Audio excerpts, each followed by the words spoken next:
स्वागत है आप सभी दोस्तों का फिर से एक बार हमारे स्मार्ट न्यूज़ चैनल पर। मैं हाजिर हूँ दोस्तों आपके साथ कुछ ज़रूरी सवालों का जवाब देने के लिए, क्योंकि कुछ दोस्तों का गुजारिश था कि जो आप वीडियो बनाइए जो गुजरात, महाराष्ट्र, पंजाब में फंसे हुए हैं, जो कैसे बिहारी वो आना चाहते हैं, कैसे आए, इसके ऊपर आप कुछ वीडियो बनाइए। तो उसी के गुजारिश पर मैं आज आपके बीच हाजिर हुआ हूँ दोस्तों, क्योंकि आप सभी को पता होगा कि कल पहली ट्रेन जो हम लोग का बिहार के मजदूरों को लेकर राजस्थान जयपुर से निकली थी, वो कल 12:50 में दानापुर पहुंच चुकी थी। तो उसको लेकर मैं आपको कुछ अपडेट दे देना चाहता हूं कि जो आज पहली ट्रेन जो चलेगी वो आपका राजस्थान कोटा से जो छात्रों के लिए है, वो पहली ट्रेन निकल चुकी है।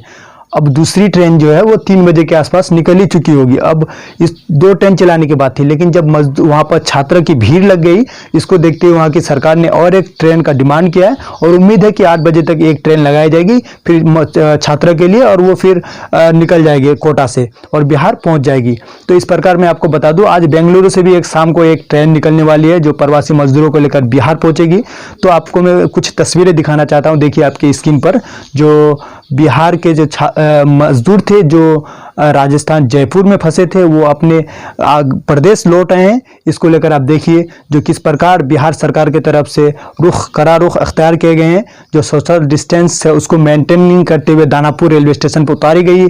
खुद डीएम वहाँ पर मौजूद थे और पूरा डिस्टेंस का ध्यान रखते हैं कि किस प्रकार प्रवासी मजदूर आते हैं, और उसको पूरा फोर्स पूरा वहाँ पे मिलिट्री तैनात था प्रवासी मजदूरों की सुरक्षा और सेवा के लिए। देख के आप समझ ही गए होंगे। अब मैं बात करता हूँ कि जो प्रवासी मजदूर है जो आना चाहते हैं बिहार, महाराष्ट्र से, गुजरात से, पंजाब से, उनके लिए जो हर स्टेट के गवर्नमेंट जो है एक पोर्टल निकाला गया है, जिस पोर्टल के जरिए आपको मोबाइल से ऑनलाइन फॉर्म फिलअप करना है। आप महाराष्ट्र में तो महाराष्ट्र सरकार पोर्टल निकाल चुका है, पंजाब में पंजाब सरकार निकाल चुका है। उसको फिलअप करने के बाद आपको जो डीएम ऑफिस की तरफ से आपके मोबाइल में एक SMS आएगी। उसी SMS के थ्रू आपको जो टिकट का वैल्यू होगा, समझ लीजिए वो इस SMS आपका टिकट के तौर पर यूज होगा, तभी आपको जो है आने का मौका मिलेगा। अगर आपके मोबाइल में वो SMS आती है तो समझिए कि आपकी बारी लग गई जाने का। अगर नहीं आती तो फिर इसका मतलब नेक्स्ट टाइम। तो आपको मैं कुछ बता दूं कि जो भी मजदूर ये सोच रहे हैं कि उसके लिए टिकट में कहां जाके लूं, तो बिल्कुल आप ऐसा ना सोचें, क्योंकि टिकट आपके लिए कोई टिकट काउंटर नहीं खोली गई है। बजब्ता ये है कि जो आपका मोबाइल का SMS आएगा, उसी SMS को देखते हुए जो आपको रेलवे स्टेशन पर पहुंचना है, आपको सूचित किया जाएगा कि कब आपका ट्रेन खुलेगी, और 2-3 घंटा पहले आपको हो सकता बुला लिया जाए। फिर आपको जो प्रॉपर स्कैनिंग होगी, और स्कैनिंग होने के बाद जो है आपको ट्रेन में बैठने का अलाउ किया जाएगा। अदरवाइज आपको कोई सस्पेक्ट पाया जाता है, आपके अंदर कोरोना के कुछ लक्षण पाया जाता है, तो आपको वहां रोक लिया जाएगा और आपको क्वारंटाइन कर दिया जाएगा। तो इस बात को आप ध्यान रखें। और मैं आपको बता दूं, कुछ लोगों का कहना है कि इसके लिए टिकट जो है कहां से ले, कैसे ले, तो आपको बता दें जो टिकट है वो नहीं लेने की जरूरत है। आपको जो वहां की स्टेट गवर्नमेंट है वो आपका पैसा लेगा। यानी कि आप मान लीजिए एग्जाम्पल के तौर पर आप गुजरात से पटना आना चाहते हैं, तो वहाँ का जो स्लीपर कोच का जो चार्ज है उतना ही चार्ज आपका लेगा, इससे ज़्यादा आपका चार्ज नहीं लेगा। तो ये आप ख्याल में रखें। और दूसरी बात, जो कुछ लोगों का कहना था कि इसके लिए एक्स्ट्रा चार्ज जोड़ता, हाँ, तो एक्स्ट्रा चार्ज आपका 50 रुपीज़ एक्स्ट्रा चार्ज जो है वो लेता है। वो आपका जो खाने उने का जो राशन, जो भी रास्ते में जो आप खाएंगे, तो वो आपको एक्स्ट्रा आपको खुद खरीदना नहीं पड़ेगा। वो गवर्नमेंट के थ्रू से, स्टेट गवर्नमेंट के थ्रू से आपको वहाँ दे दी जाएगी, इसीलिए वो 50 रुपये एक्स्ट्रा चार्ज लिया जाता है। तो इसके लिए आप निश्चिंत रहिए। और आपको सुरक्षित जब दानापुर या पटना में जब आपको उतारा जाएगा, फिर यहाँ पर आपका प्रॉपर स्कैनिंग होगी। फिर स्कैनिंग होने के बाद जो वहाँ के जो स्टेट बस है, उसके बसों के द्वारा आपको प्रॉपर सैनिटाइज और सोशल डिस्टेंस मेंटेन करते हुए जो बस है उसके द्वारा आपको अपने ब्लॉक लेवल, अपने डिस्ट्रिक्ट तक पहुँचाया जाएगा। फिर आपको ब्लॉक में आकर जो जिला ब्लॉक के जो SDO साहब है, वो SDO पदाधिकारी, जो ब्लॉक के आला पदाधिकारी है, वो आपके संपर्क में जाएंगे और आपको जो 21 दिन के लिए क्वारंटाइन में रखेंगे। 21 दिन तक जो क्वारंटाइन की जो सेवा है बिहार में, ये पूरी एकदम वेल मेंटेन क्वारंटाइन सेंटर बनाए जाएंगे। ऐसा सख्त आदेश CM नीतीश कुमार ने अपने चीफ सेक्रेटरी दीपक कुमार को दे दिए कि CCTV कैमराज होगा अपने क्वारंटाइन सेंटर में ब्लॉक लेवल पर जो, और एक स्पेशल आला अधिकारी उसको मोनिटाइज करेंगे कि किस प्रकार जो पुलिस प्रशासन वहाँ पर एक्स्ट्रा मिलिट्री फोर्स भी लगाई जाएगी। इस प्रकार का आपको सुविधा होगी।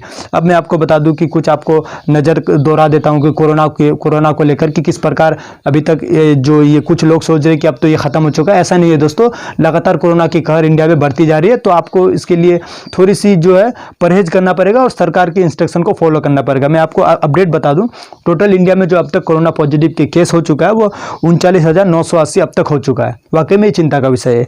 और जो रिकवर्ड केस है अब तक जो ठीक हो चुका है 10,633 पेशेंट ठीक हो चुके हैं, जो डिस्चार्ज हो चुका है। और टोटल मरने की संख्या जो है इंडिया में 1,301 अब तक मर चुका है। अब मैं आपको बता दूं कि अब तक जो टोटल इंडिया में जो सैंपल टेस्ट हो चुका है कोरोना का, जो अब तक सैंपल टेस्टेड हो चुका है, तो वो आपका है 10,46,450 सैंपल अब तक टेस्ट हो चुका पूरे ऑल ओवर इंडिया में। ऐसा नहीं कि 10,46,000 और 450 लोगों का नहीं, सैंपल मतलब एक आदमी का 2 बार भी हो सकता है, ऐसा है, समझे।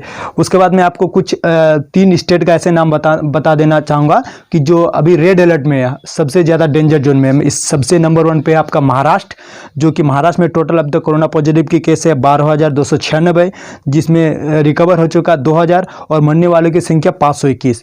दूसरे नंबर पर है आपका गुजरात, जिसमें टोटल केस है 5,054 और रिकवर केस है उसमें 896 और मरने वालों की संख्या वहाँ पे है 262। उसके बाद थर्ड पोजीशन पर जो दिल्ली, आपको बता दूं दिल्ली में टोटल केस है 4,122, जिसमें रिकवर जो हो चुका है 1,256 और जिसमें मरने वाले की संख्या 64। इस प्रकार मैं आपको बिहार की भी बात बता देना चाहता हूं।